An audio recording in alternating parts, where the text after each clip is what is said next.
President Trump has been lying about everything from Paul Manafort's sentencing to a meeting with Apple CEO Tim Cook. For more on this, it's time for a closer look.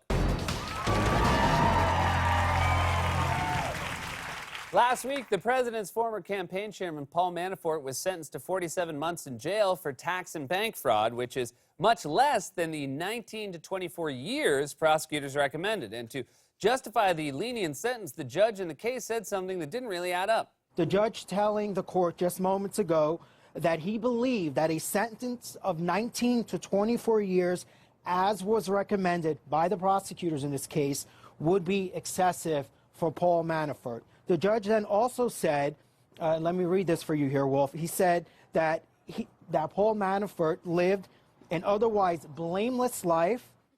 Well, if you take out all the stuff he's being blamed for, sure. I mean, Ted Bundy lived an otherwise blameless life.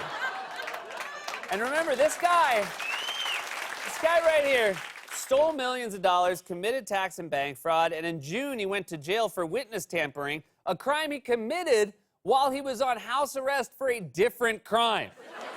The nicest thing you can say about him is that he's great at multitasking. I bet his cellmate's gonna love his chore poster.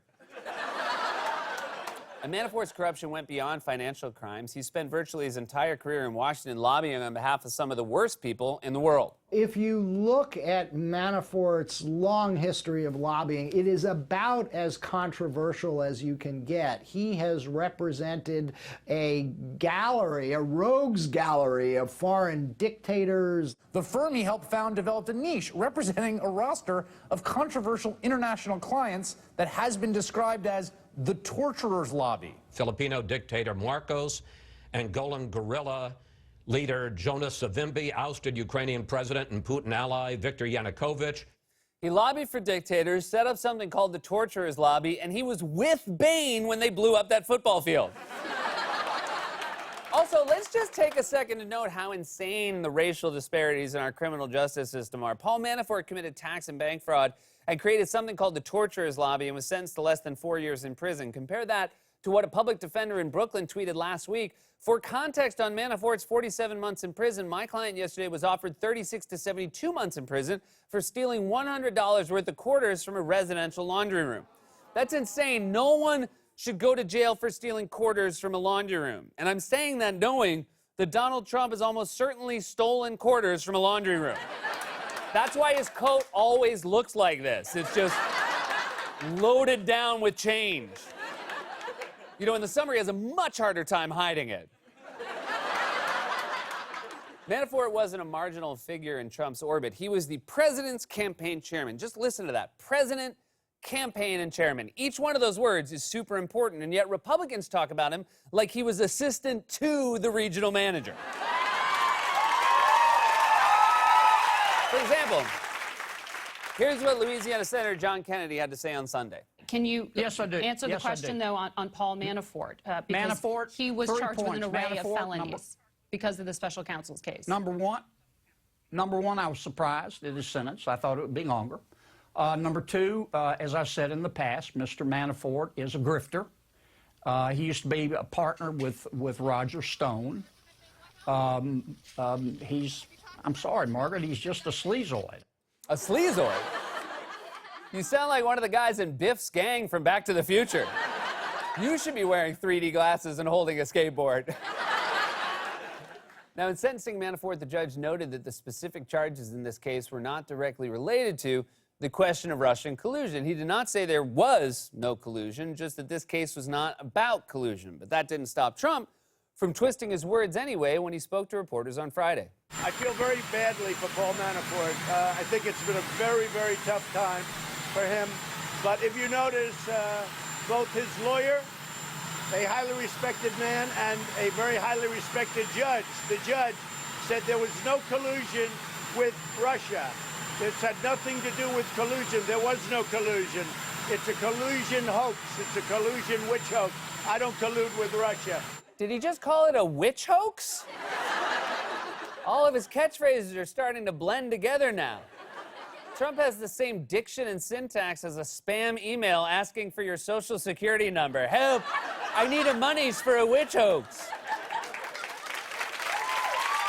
Trump has this habit of taking other people's words out of context and insisting those people exonerated him when they did no such thing, like when his former personal lawyer, Michael Cohen, testified before Congress. Cohen said he personally did not possess any definitive evidence of collusion, but Trump insisted that what Cohen had actually said was that there was no collusion at all, although he couldn't seem to make up his mind about whether Cohen was a liar or not. He lied a lot, but it was very interesting because he didn't lie about one thing. He said no collusion with the Russian hoax.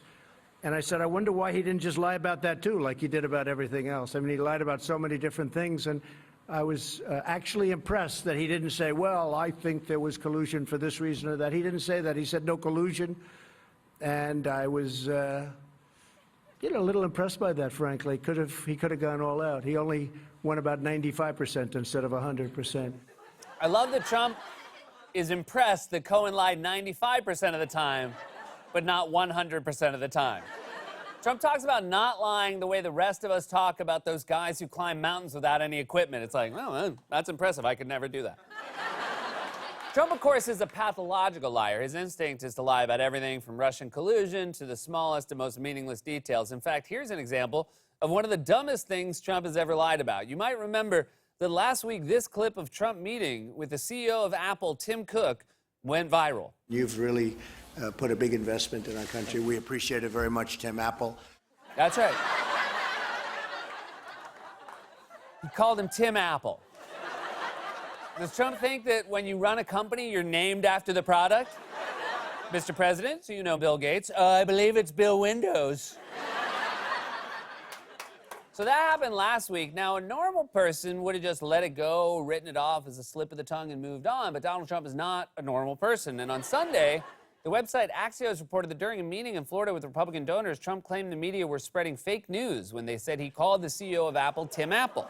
Trump told the donors that he actually said Tim Cook Apple really fast, and the Cook part of the sentence was soft.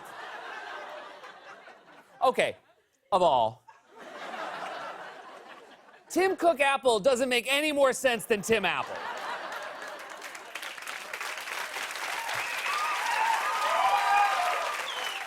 Tim Cook Apple sounds like how Tarzan would describe someone making a pie. Tim Cook Apple. Tim eat apple. Tarzan love Tim. Second, the story you want us to believe is that you didn't say we appreciate it very much, Tim Apple. You said we appreciate it very much, Tim Cook Apple. If you're gonna lie, at least improve your situation.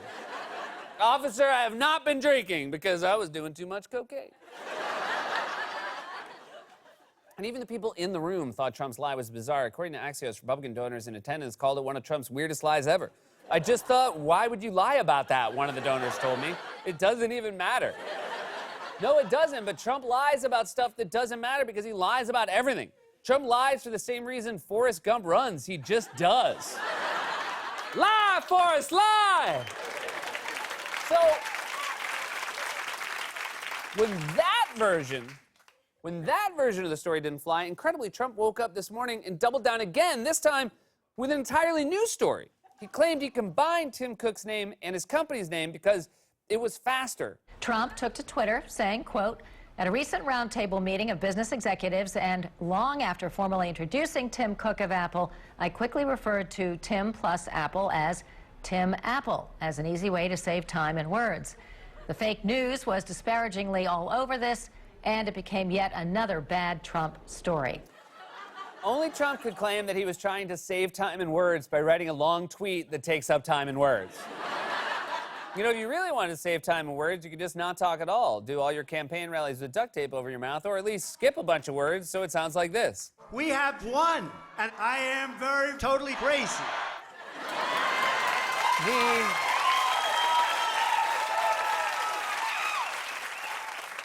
Of course, the best part of all of this is that Trump now has to double down and do it to everyone. Oh, there's my friend Elon Tesla. Oh, if it isn't Steven Movies. And there's my buddy Paul Crimes. Everyone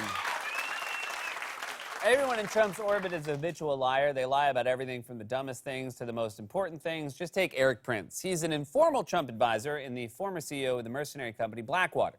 Prince testified under oath to Congress that he had no official role in the Trump campaign, but in an interview last week, he admitted that he was present at a secret Trump Tower meeting in 2016 with emissaries of several foreign governments. And in the interview, he claimed that he hadn't lied to Congress, even though he obviously did. How come you didn't mention that meeting to Congress, given it's so relevant to their investigation?